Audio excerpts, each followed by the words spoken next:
नमस्कार। मीटिंग हुई US secretary of air force Frank candle और इंडिया के फॉरेन अफेयर्स सेक्रेटरी या external affairs foreign affairs minister या एक्सटर्नल अफेयर्स मिनिस्टर जयशंकर साहब के बीच में और डिसीजन क्या हुआ। दोनों ने बोला क्या ये कि पेंटागन ऑफिशियल है ये, इन्होंने ये बोला कि इंडिया और अमेरिका अमेरिका इंडिया को टेक्नोलॉजी ट्रांसफर कर सकता है, यानी कि हम लोग टेक्नोलॉजी में शेयरिंग कर सकते हैं। अब तक ये बात अमेरिका ने किसी और कंट्री के लिए नहीं बोली थी। टेक्नोलॉजी शेयरिंग तो बिल्कुल नहीं करता था अमेरिका। हम लोगों ने प्रेडेटर ड्रोन खरीदा, बड़ा महंगा ड्रोन था, इसलिए में हम कई कंट्रीज से कई ड्रोन खरीद सकते थे, फिर भी हमने खरीदा, शेयरिंग नहीं हुई। मिसाइल्स की टेक्नोलॉजी शेयरिंग नहीं हुई, आज तक हमारे साथ ही नहीं। इसराइल के साथ भी नहीं हुई और ताइवान के साथ भी नहीं हुई, लेकिन इंडिया के साथ करने के लिए तैयार है। ये एक बहुत बड़ी खबर है जिसको कहीं पीछे बैकयार्ड में छापा गया या अखबार के आखिरी पन्नों में छापा गया। इसी पे बात करने के लिए हमारे साथ कॉन्वर्सेशंस के होस्ट मुख्तार खान साहब अमेरिका में प्रोफेसर हैं और यही इनका सब्जेक्ट भी है इंटरनेशनल अफेयर। सर बहुत बहुत स्वागत है आपका हमारे शो में। ये अमेरिका सडनली अपनी उस पॉलिसी से, ये 70 साल पुरानी पॉलिसी है कि हम किसी से टेक्नोलॉजी शेयर करते नहीं, किसी को टेक्नोलॉजी देते नहीं, इससे यू टर्न कैसे मार गया? क्या कोई चेंज है पॉलिसी में? रोहित साहब, thank you for calling me on your show. और आपके सुनने वालों को मेरा सलाम, नमस्ते, सत श्री अकाल, वनक्कम और नमस्कारम और रमज़ान मुबारक। देखिए, जो जो पॉलिसी है, इट्स लाइक सेइंग कि अगर मैं आपको फिशिंग सिखा दिया तो फिर मैं आपको मछली तो बेच नहीं सकता ना। Then you will fish for yourself. So it is the same principle. अगर अमेरिका आपको टेक्नोलॉजी ट्रांसफर कर दी तो फिर आप उनसे खरीदेंगे क्यों? You will manufacture it yourself. Not only that, India में शायद वो सस्ते में बन जाए, and then you might even compete with them and export the same thing. So वो एक चैलेंज है। मुझे अच्छी तरह से याद है, मैं लार्सन एंड टुब्रो में काम करता था, तो we were trying to get some technology transfer from a German company जो मेडिकल इक्विपमेंट बनाती थी। वो नेगोशिएशंस इतनी लंबी चली कि we were able to reverse engineer it. तो नॉट ओनली दैट, उसमें थोड़े फ्लॉस थे जो हमने इम्प्रूव कर दिए और बहुत सस्ते में बन गए। तो वो बड़े परेशान हो गए थे कि we could produce a slightly better equipment at a much lower cost. So that is what will happen to US Air Force manufacturers. तो मुझे लगता है कि जो फ्रैंक कैंडल जो सेक्रेटरी ऑफ एयर फोर्स है, उनकी गुफ्तगू से दो तीन चीजें साफ जाहिर है कि he is eager to sell a few things to India. मतलब वो मार्केटिंग ट्रिप है उनकी। Is trying to sell Hornets India, जो यू नो एयरक्राफ्ट कैरियर पे जो प्लेन्स लैंड करते हैं, वो version India still shopping for it ना। रफाले के बारे में सोच रहे हैं which will land on the aircraft carriers. So they are trying to sell F-18 Hornets, promote कर रहे हैं। एंड दे इससे पहले भी एक, देखिए, India wants to have a quality fighter जो पाकिस्तान के जो F-16 है उससे क्वालिटेटिव बेटर हो, but has a longer range. तो अगर आप लोग टॉम क्रूज का जो नया मूवी आया था मैवरिक नाम का, उसमें यू वुड हैव सीन कि आजकल डॉग फाइट्स नहीं होते। एयर पहले जो पुराने जमाने में डॉग फाइट्स होते थे एयरफोर्स में, there is no dog fighting. You don't even need that skill because you have so many weapons के आप। तो so India wanted an aircraft which would shoot Pakistani F-16s outside the range of Pakistani F-16 without risking. तो basically ऐसा है कि plane को garage से निकाला और वहीं से फायर किया, उड़ने की भी जरूरत नहीं है, it will hit it's target. So the US designed special F-16 का वर्जन कॉल F-121 इंडिया के लिए। तो जब इंडिया ने रफाले ऑर्डर किया था पहली बार, तो this was the competitor and India preferred Rafale over F-121। तो वो दोबारा वो उसको सेल करने के लिए he came back and he representing saying कि जनरल डायनामिक्स ने अब has put technology on the table कि तो जेट इंजन्स, तो बेसिकली तीन चार की बात कर रहे हैं। क्रिटिकल टेक्नोलॉजी, सर्वेलेंस यानी ऊपर से जो ड्रोन से सर्वेलेंस कहते हैं वो टेक्नोलॉजी, जेट इंजन्स जो जनरल डायनामिक्स से मिलेगा, आर्टिफिशियल इंटेलिजेंस, इस इन 3-4 चीज़ों में जिसको क्रिटिकल टेक्नोलॉजीज कहते हैं, the US is willing to share technology and collaborate in in producing technology. और आपको याद होगा हम दोनों ने we had talked about it on your show कि जो यूएस का इस साल का डिफेंस बजट आया था, अगर आपको याद है, उसमें इंडिया के लिए कई चीजें have been earmarked, and one of them was sharing critical technologies and doing joint research in the area, खासतौर से एआई में। इंडिया में तो काफ़ी टैलेंट है सॉफ्टवेयर का, so it will also benefit the US to be able to do joint research। दूसरी चीज़ ये है कि वो उन्होंने एक जवाब दिया which will I think would have made India unhappy, कि he said India should not rush into ये domestic manufacturing और development, it should do it in stages. तो कह रहे हैं कि भाई हम टेक्नोलॉजी देंगे आपको, लेकिन आप एकदम ना बना लें, धीरे धीरे बनाए, ताकि हम भी वो धीरे धीरे में थोड़े पैसे भी बनाते रहे, राइट। तो इफ दे गिव डाउनलोड पूरा का पूरा टेक अगर आपको डाउनलोड कर दे, तो then you don't need them and then you will not buy them. So I have a feeling कि there will be deal, will say okay इस डील में आप 100 फाइटर्स खरीदें, we will give you jet engines, next deal में आप you buy this, we will give you targeting technology, इस तरह से। I think that is what he's thinking।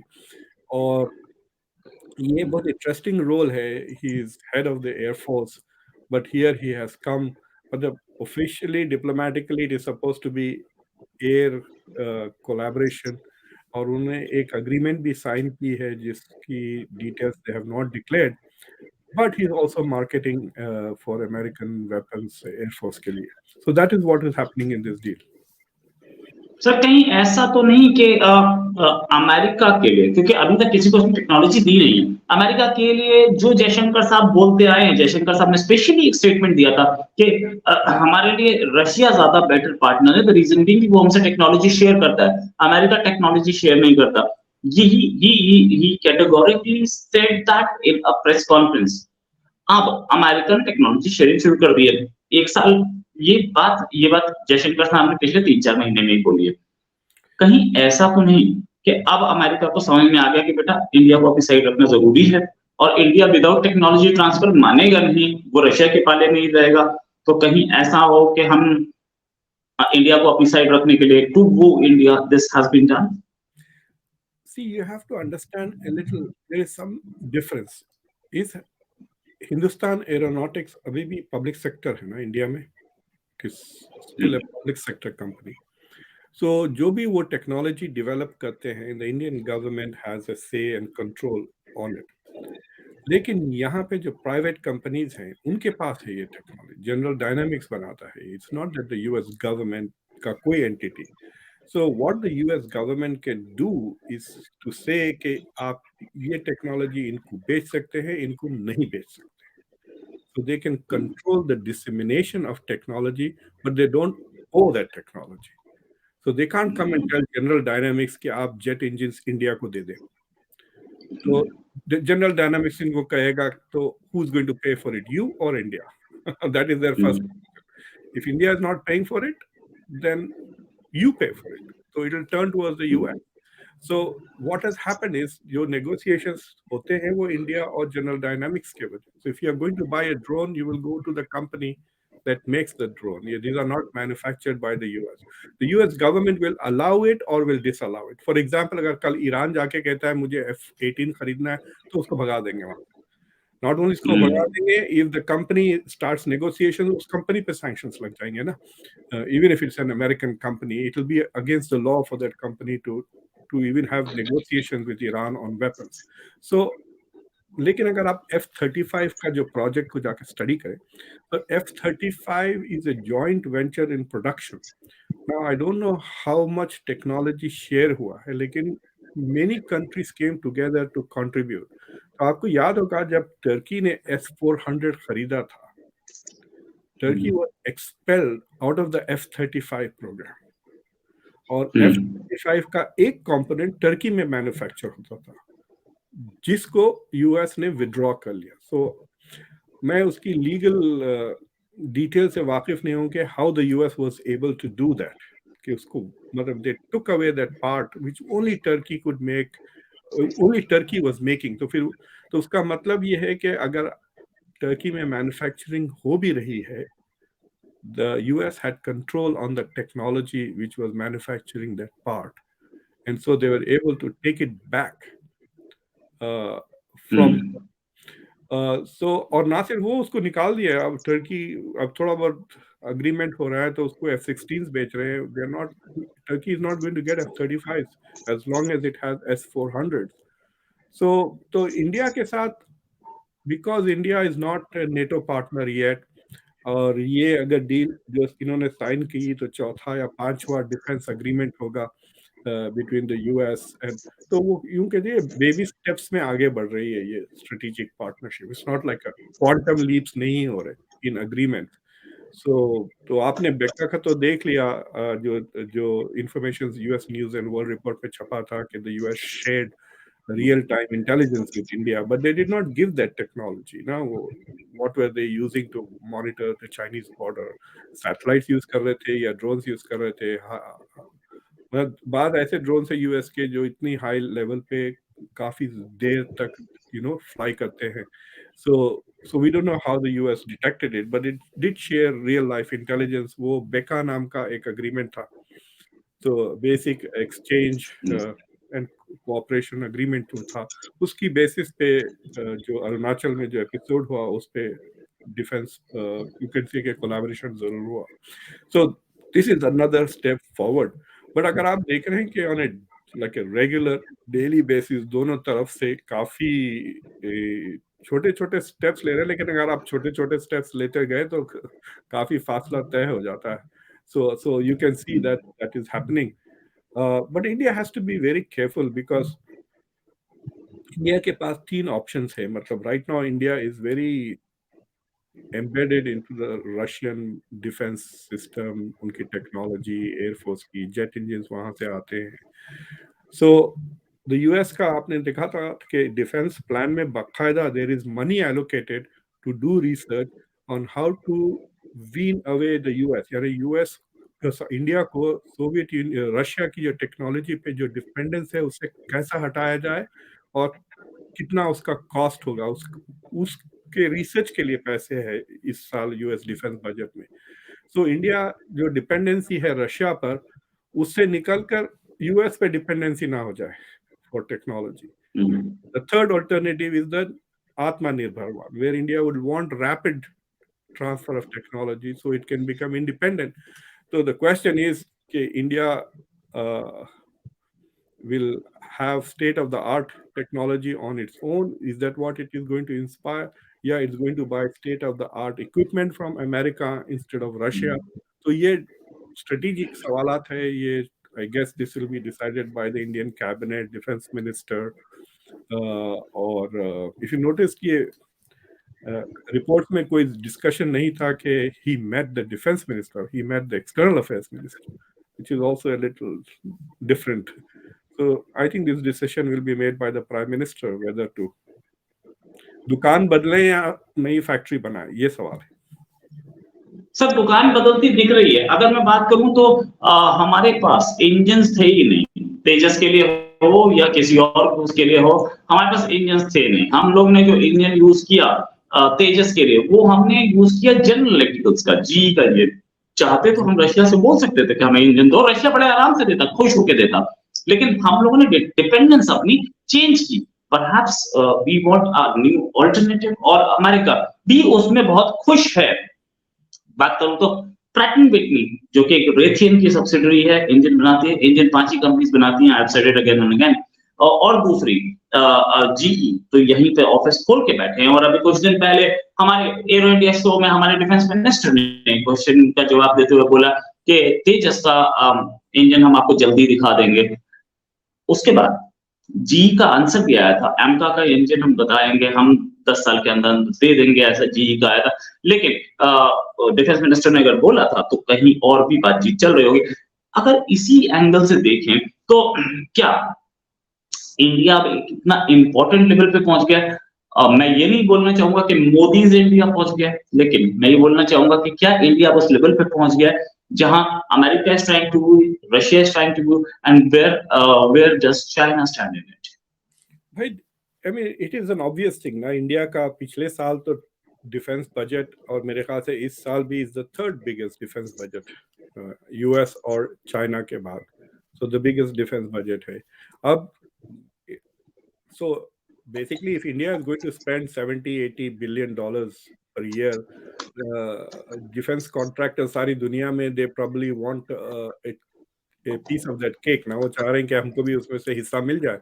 तो आप देखेंगे कि not only jet fighters, America के एयरफोर्स एयर कैबिनेट का है सेक्रेटरी है वो ऑफ एयरफोर्स, उनके अलावा आप देखेंगे हर weapons manufacturer probably is coming to Delhi saying कि देखो मैं ये बनाता हूँ, ये बनाता हूँ, ये different kinds bullet proof jackets बनाते हैं, what ever, even small things भी अगर वो बना रहे हैं, छोटे मोटे ड्रोन्स भी बना रहे हैं जो इंडिविजुअल सोल्जर्स कैरी कर सकते हैं। So they are probably trying to sell that technology, those products to India, because it's a huge budget.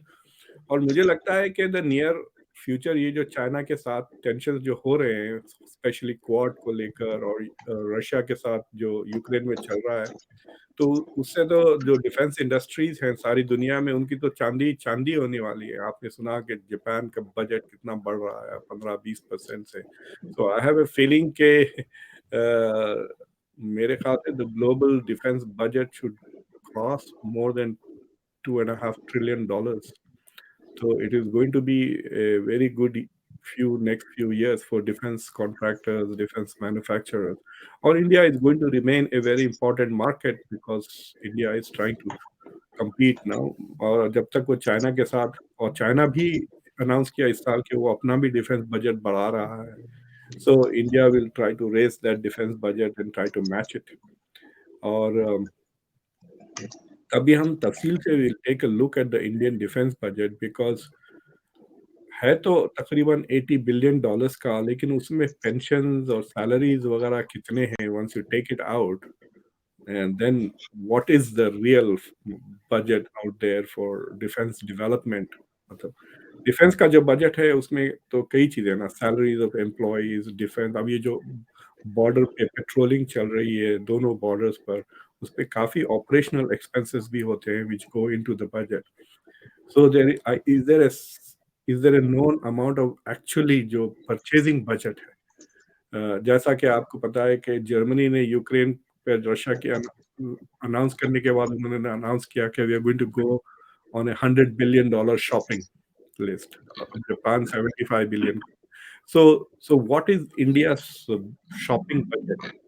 ये we should look at it, and that is probably what countries like India, Russia are looking at. कि ठीक है, budget तो इनका, फौज भी इतनी बड़ी है, उसको मेंटेन करने तो पैसे लगेंगे, पेंशन्स को भी लगेंगे, बट एक्चुअली इनका वेपन्स की शॉपिंग का बजट कितना है, that will be the critical thing, and I think it is significant, इसलिए इतना अट्रैक्शन हो रहा है। यू आर सीइंग के आप देख रहे हैं कि एक के बाद एक अमेरिकन ऑफिशियल्स आ रहे हैं India, and in many ways they are selling something or the other. Right. अच्छा, मैं एक चीज बताना चाहूंगा कि 2019 में मैं वही देख रहा था, 2019 में जी इसी टाइम पे, मतलब अप्रैल के फर्स्ट वीक में इलेक्शंस हुए थे। मतलब मोदी को, प्राइम मिनिस्टर मोदी को 4 साल सेकंड टर्म में कंप्लीट हो चुके, 1 साल बाकी है अभी। पिछले 9 साल में where has the make in India gone? Do you see it as a success? और इस तनाजुर में मैं चाहूंगा, इस कंटेक्स्ट में मैं चाहूंगा कि आप देखें इसे कि अब अमेरिका टेक्नोलॉजी ट्रांसफर कर रहा है, हम लोग तेजस और ये सारी चीजें जो बना रहे हैं, क्या ये ग्रैंड सक्सेस नहीं?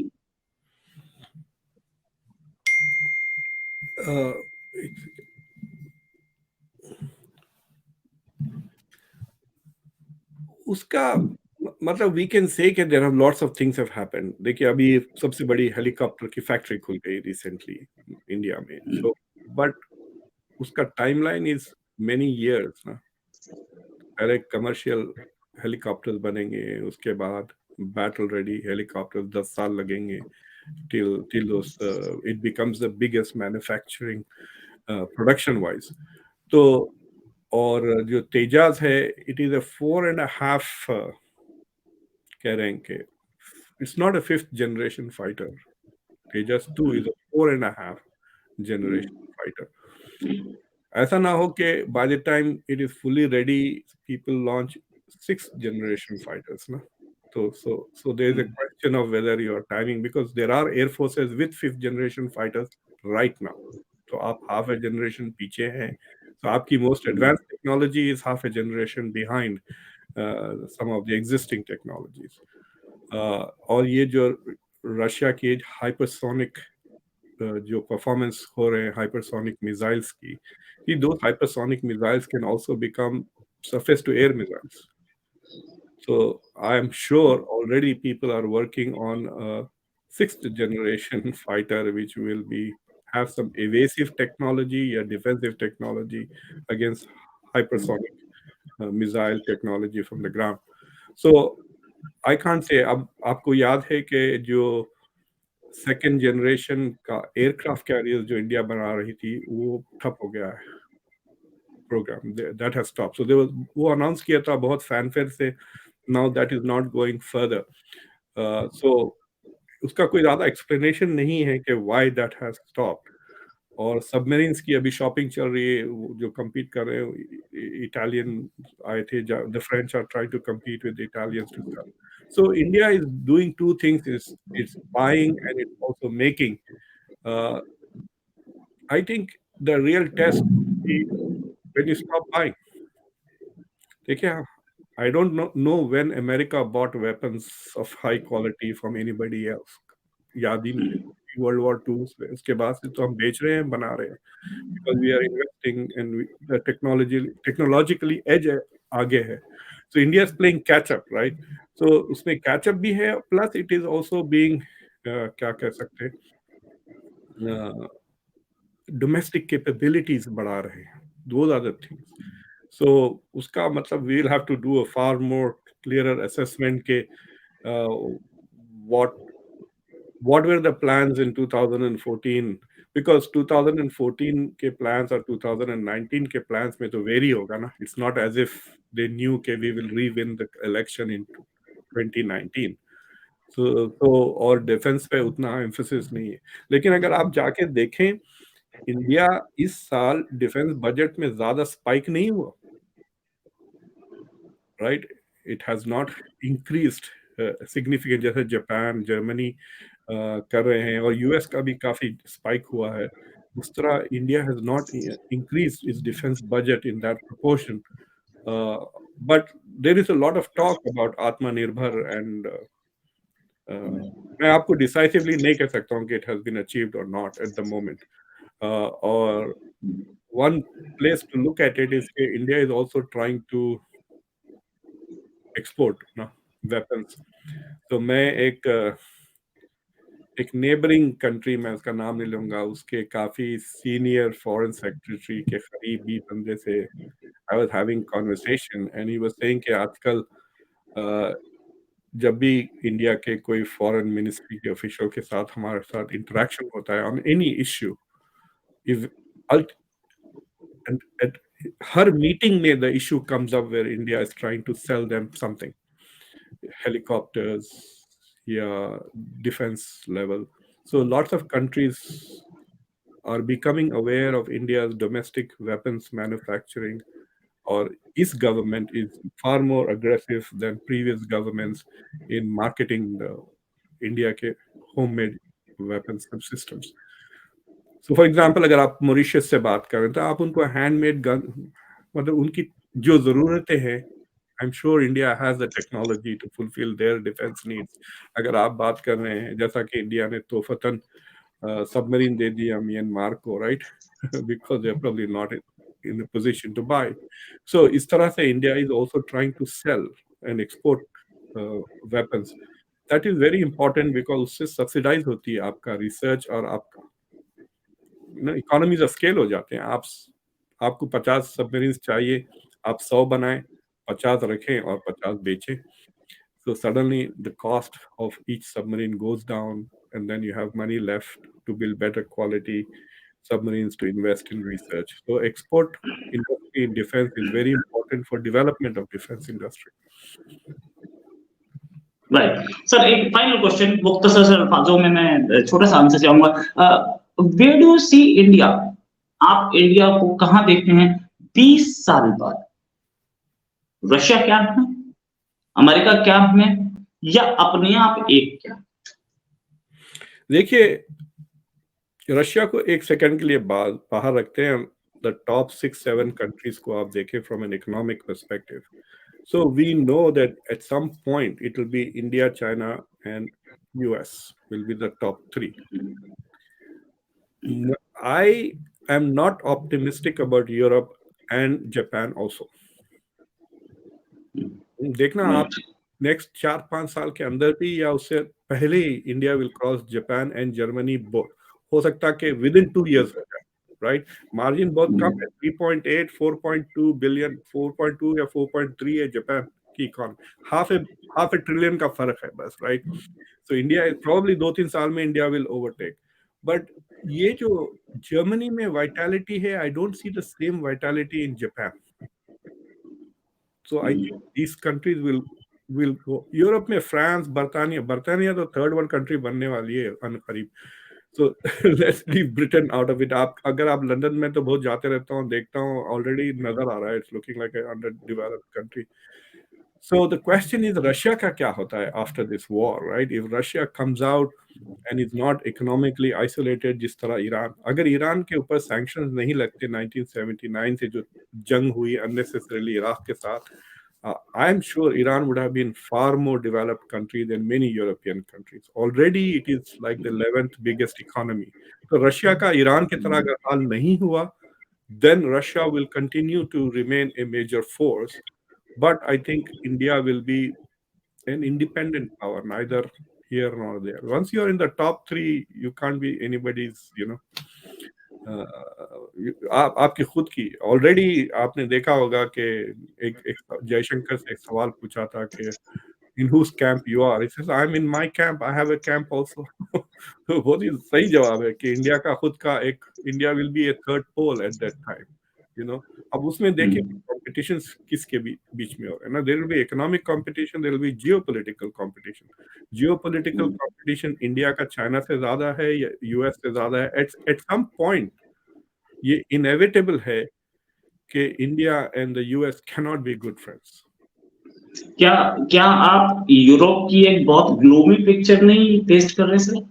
वो तो ऑलरेडी हो रहा है, इस वजह से तो पिवट टू एशिया जो 2014 में हुआ था। आपको पता है जब 2003 में when we were going into Iraq, France was one of the countries जो बहुत ही नेगेटिवली रिएक्ट किया, didn't support the US in Iraq. बर्तानिया was the only country that. तो मैं जब उस जमाने में ब्रुकिंग्स इंस्टीट्यूट में हुआ करता था, एंड तो हमारे जो यूरोपियन स्कॉलर्स थे, they did lots of interesting. तो रम्सफेल्ड ने एक बहुत ही डेरोगेटरी कमेंट किया था डिफेंस सेक्रेटरी जो थे उस जमाने में अबाउट फ्रांस, कि ये पास्ट है, this is the countries of the past. I am not able to remember the exact phrase. तो जब हम रिसर्च कर रहे थे, the forecast of the French economy is not very good. अगर आप 15 साल पहले जाके देखें, the French economy was above the British economy. वो चौथी पोजीशन में था फ्रांस आज से 10-15 साल पहले, अब 7वीं या 8वीं पोजीशन पे आ गया है वो, right? It has dropped four spots. So I have a thinking के विद इन अनदर 10-15 साल France will be below Indonesia, below south Korea. So Asian countries will continue. It might even go below Turkey, below Saudi Arabia, below Iran. वो समझे वहाँ 15-16 spot पे चले जाएगा। तो Europe के जो मेन पिलर्स हैं वो जर्मनी, फ्रांस और ब्रिटेन है, और ये तीनों नीचे जा रहे हैं। जर्मनी देखिए, Germany is the only dynamic economy in Europe in my opinion, बाकी are not that strong. Right. और जर्मनी भी बहुत ज्यादा अच्छा हमें चलता नहीं दिख रहा है, बट स्टिल यूरोप के बुरे दिन आ रहे हैं, ये बहुत दिन से प्रेडिक्शन थी। सर ने मुक्तदिर खान साहब ने बहुत क्लियरली और एलैबोरेटली बता दिया कि Europe is not going to be power shift towards Asia is already happened. या बोलिए कि पैसिफिक ओशन के इस साइड उस साइड, जैसे बोलते थे ना ट्रांस अटलांटिक पावर शिफ्ट, वो ट्रांस पैसिफिक पहुंच चुका है। Thanks a lot sir for joining, और बहुत ही डिटेल में आपने बताया क्या पोजीशन है। यस वी हम भी देखेंगे, आप भी देखेंगे और हम भी देखेंगे सबके सब अगले 20 साल में कहां जाते हैं ये सारी economies. Thanks a lot sir, और उम्मीद है जल्दी एक डिस्कशन और करेंगे। अभी के लिए नमस्कार, धन्यवाद सर, थैंक्स अ लॉट।